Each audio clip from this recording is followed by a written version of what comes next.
All right, this is a second video on the chords of C. Not teaching you how to play the chords, but we already did that. Went a little long, but I love the key of C. How to work with it with the book. And I know we did one in the key of G, but I'll do a short one again. Just repetition is good, right? So on your book, page 11 and 12, and those same exact pages on farther lessons of the chords are actually all the same. The chords are really, in terms of the progression, in terms of their numbers, on all these different lessons for the chords in this book, everything's the same essentially. It's just unique to that key. So again, you could really live on page 11. That's kind of where the bang for the buck is. Page 12 is just taking all the quarter notes to eighth notes. But you could basically take page 11 and work with that as much as you wanted. Okay, so I would guess for a lot of people the C to F is going to be a tough one. C to D minor. D minor might be a tough one in this one too, because it really is a lot different than anything we've ever done. I just don't understand why that's not very loud. Oh. That might be it. I don't know. Maybe it wasn't. Anyway, so I'll do pattern 1 on page 11. It's just quarter notes. That's 100 beats per minute. I think I'm going to go to 50, essentially. So I'm going to play only every other. So like 1, 2, 3, 4, 2, 3, 4, 1, 2, 3, 4. That's pattern 1. Okay? So that's what pattern 1 actually is. Now, the thing that you can do with this book is on page 11, you don't have to go 4 beats each, okay? Do it whatever you want to do. The patterns are there just to kind of help you have something to try. These are different permutations, you might say, that might be helpful for those transitions. But let's go to, like pattern 1, for example. One way to practice these is you always want to be strumming in time. When you're practicing for chord changes, we need to isolate our practice. So if I'm practicing to learn the chord changes, I always want to be in time, so I'm going to use the metronome. I'm going to try to strum something simple enough to do it perfectly, but something easy enough that I can do it and still focus most of my attention on this. And so the first way to do that, I've got 100 beats per minute on the metronome. I'm hitting every other, so I'm really at 50 beats per minute on the downs. But what I'm going to do for this first run, and this is one way you can practice the chord changes, is by just ignoring all counts whatsoever and just get to the chord that you want to go to. Once you get there, kind of rest for a minute, prepare yourself, and then take your time to get to the next one. And that's a good way to start. And the good things about that is you're always staying in time. That's something we always need to have going on in our brains, is just that constant internal metronome. So playing with the metronome is almost always a must. And then you're just you're giving yourself grace to change. You're not putting any pressure on yourself. That's a good thing to do mentally. So we're just going to give you an example of that. I'm going to do pattern 1 at 50 beats per minute. This is 100, but I'm hitting every other.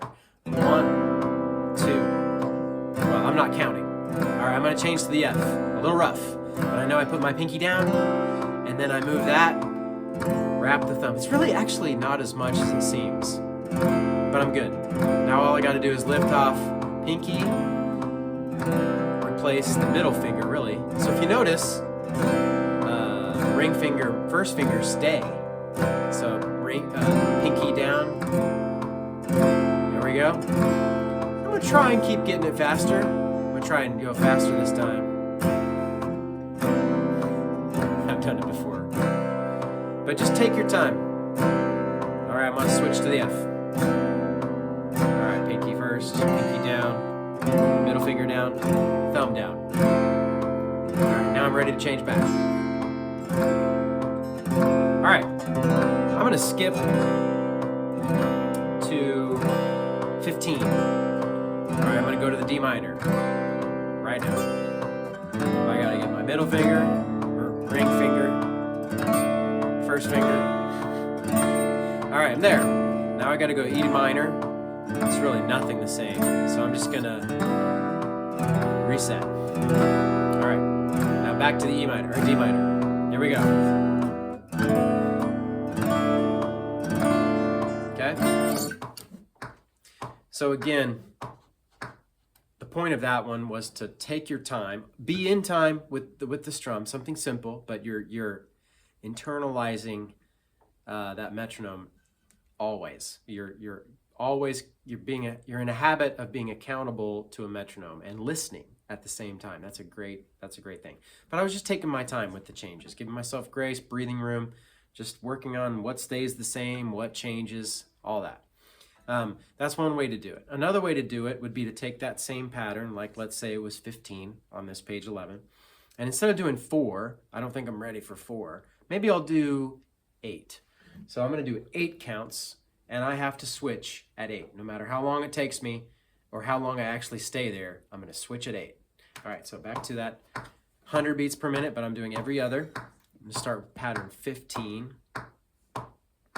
Well, we just did that one, so maybe do, let's go to G to D minor. That actually might be a common one. I'm going to do the real D minor this time, not the 7. So I'm going to do 8s, and then I have to change. All right, 1, 2, 3, 4, 5, 6, 7. Now I got to change at 8. Here we go. There. 5, 6, 7, 8. We got to change. 1, 2, 3, 4. Now I'm there. 5, 6, 7, 8. 1, 2, 3, 4, 5, 6.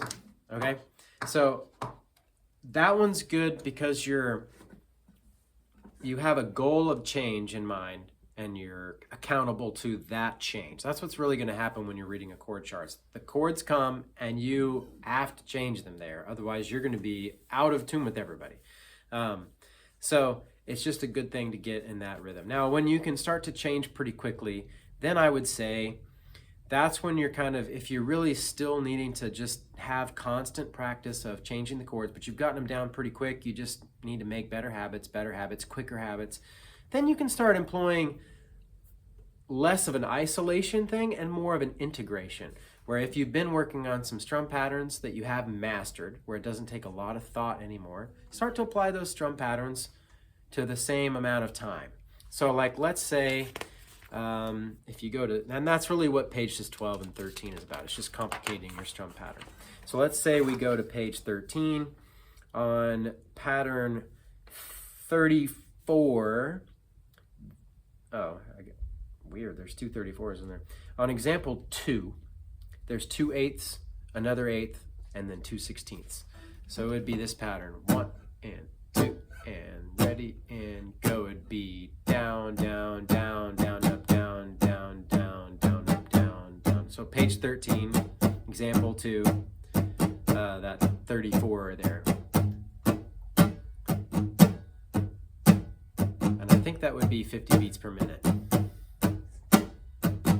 Okay, but if that's a comfortable strum pattern for you, then we just apply that to one of the chord patterns. So I'm going to take that rhythm that now I like, I know it, and I might just go back to pattern, I don't know, let's say pattern 11, C to E minor. I hit the metronome on, and I guess that's 100 and I'm going 50, so it's kind of like,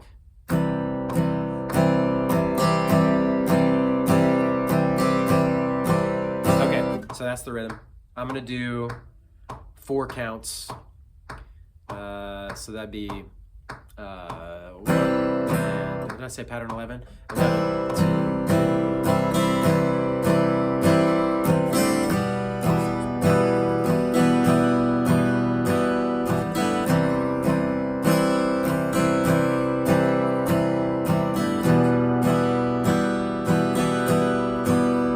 That's good for you and you can go faster.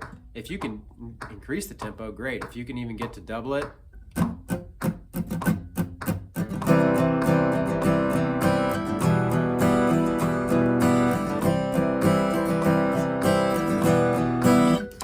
So that's some different ways to practice those.